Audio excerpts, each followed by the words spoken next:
श्री कृष्ण कहते हैं, ऐसा सच ज़रूर बोलो जो कड़वा लगे, लेकिन ऐसा झूठ कभी ना बोलो जो सच लगे। अपने जीवन में कभी भी ना किसी को आनंद में वचन दे, ना क्रोध में, ना ही दुख में, कभी निर्णय लेने में।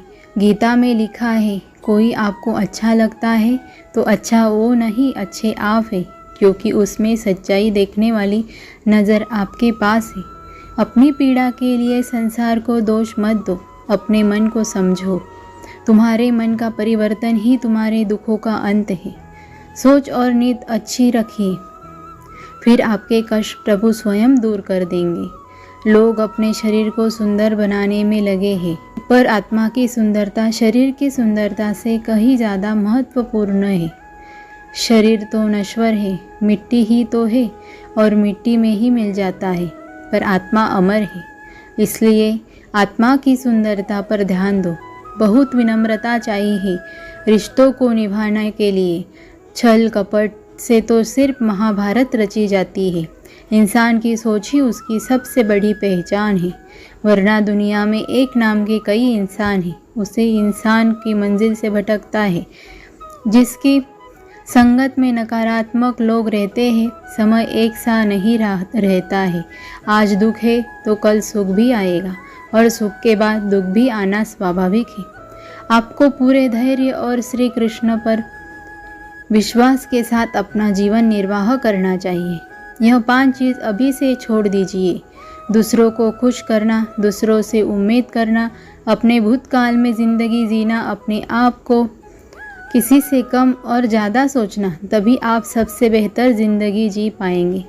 आजकल किसी के गुणों से ज़्यादा रूप, रंग और कपड़ों को देखा जाता है, पर याद रखना, एक दिन रूप, रंग और कपड़े तो धोखे दे ही जाते हैं, पर जिसमें गुण है वह हमेशा साथ निभाएंगे। जो व्यक्ति किसी के चेहरे पर हंसी और जीवन में खुशी लाने की क्षमता रखता है, ईश्वर उसके चेहरे पर कभी हंसी और जीवन में खुशी कम नहीं होने देते। जब धन कमाते हैं तो घर में चीज़ आती है, लेकिन जब किसी का आशीर्वाद कमाते हैं तो धन के साथ खुशी, सेहत और प्यार भी आता है। धन से ही नहीं, मन से अमीर बने, क्योंकि मंदिरों में स्वर्ण कलश भले लगे हो, लेकिन नतमस्तक पत्थर की सीढ़ियों पर ही होना पड़ता है।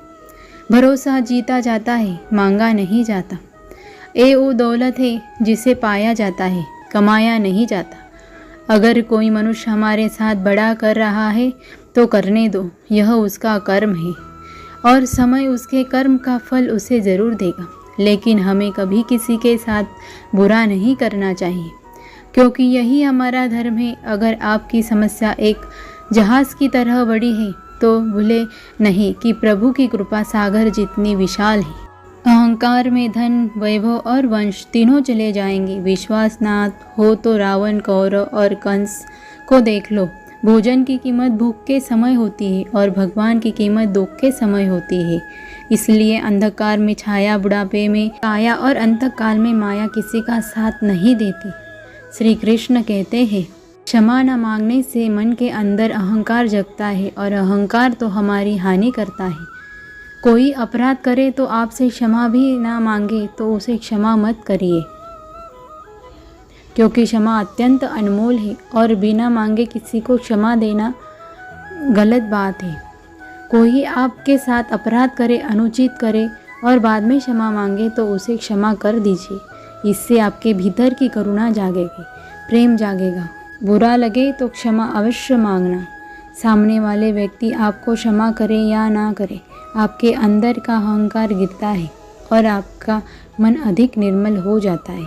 श्री कृष्ण कहते हैं, जिसके साथ बात करने से खुशी दुगनी और दुख आधा हो जाए वही अपना है, बाकी तो बस दुनिया है। रिश्ते का गलत इस्तेमाल मत करना, क्योंकि रिश्ते तो बहुत मिल जाएंगे, पर ज़िंदगी में अच्छे लोग बार बार नहीं आएंगे। बिना कुंडली मिले आजीवन चलने वाला एक अद्भुत संबंध केवल मित्रता है। यदि हमारी नीयत अच्छी और मकसद सही है तो किसी ना किसी रूप में ऊपर वाला भी हमारी मदद करता है। जब हम प्रार्थना करते हैं तो ईश्वर हमारे खाने से ज़्यादा सुनता है, जितना हम पूछते हैं उससे ज़्यादा जवाब देता है, कल्पना करते हैं उससे ज़्यादा अपने समय में और अपने तरीके से देता है। समय का चक्र बहुत तेज चलता है, इसलिए ना तो अहंकार करे ना ही अपने धन का जीवन में वाणी को सैया भी रखना अनिवार्य है, क्योंकि वाणी से दिए हुए घाव कभी भरे नहीं जा सकते। जीवन में कभी मौका मिले तो किसी के लिए सारथी बनना, स्वार्थी नहीं। जैसे पानी अगर दूध में मिलाए जाए तो वह दूध की तरह हो जाता है, यदि वही पानी अगर कीचड़ में मिलाया जाए तो कीचड़ बन जाता है। ठीक ऐसा ही मनुष्य के जीवन में भी होता है। यदि एक गुणहीन व्यक्ति गुणवानों के संगत में बैठे तो उसे भी गुणवान समझ लिया जाता है और सम्मान का पात्र समझा जाता है। यदि एक गुणवान व्यक्ति गुणहीन व्यक्ति की संगत में बैठता है तो उसे तिरस्कार मिलता है। इसलिए अपने जीवन में संगति सोच समझकर सावधानी से बनाएं। जो मेहनत करने के बाद भी सपना पूरा नहीं होते तो रास्ते वाली सिद्धांत बदलें, क्योंकि पेड़ भी हमेशा पत्ते बदलते हैं, जड़ नहीं। गीता में साफ लिखा है, निराश मत होना, कमज़ोर तेरा वक्त है तू नहीं। जीवन में कितना भी बड़ा समय आए लेकिन हमेशा परिवार के साथ रहे, क्योंकि सुख आएगा तो बढ़ेगा और दुख आएगा तो बटेगा। बोलना तो सभी जानते हैं, लेकिन कब और क्या बोलना है यह बहुत कम लोग जानते हैं। जो केवल अपना भला चाहता है वह दुर्योधन है, जो अपनों का भला चाहता है वह युधिष्ठिर है, जो सबका भला चाहता है वह श्री कृष्ण है। इस दुनिया में कोई भी ऐसा व्यक्ति नहीं है जिसके पास समस्याएं ना हो, और ऐसा कोई समस्या नहीं जिसके कोई समाधान ना हो। कुदरत ने दो ही रास्ते दे रखे हैं, देकर जाओ या छोड़ कर जाओ। अपने साथ ले जाने की कुदरत कोई व्यवस्था नहीं है, लेकिन फिर भी मनुष्य समझना ही नहीं चाहता। याद रखना, भगवान से कभी उम्मीद छोड़ना नहीं और दुनिया वालों से कभी उम्मीद रखना नहीं। उसे प्रेम पर विश्वास मत करो जिसमें भगवान श्री कृष्ण भी हार गए। उसे मित्रता पर गर्व करो जिसमें गरीब सुदामा भी जीत गए। परमात्मा सभी को एक मिट्टी से बनाता है, बस फर्क इतना है, कोई बाहर से खूबसूरत है तो कोई अंदर के भीतर से अधिक गहरी। जय श्री कृष्ण।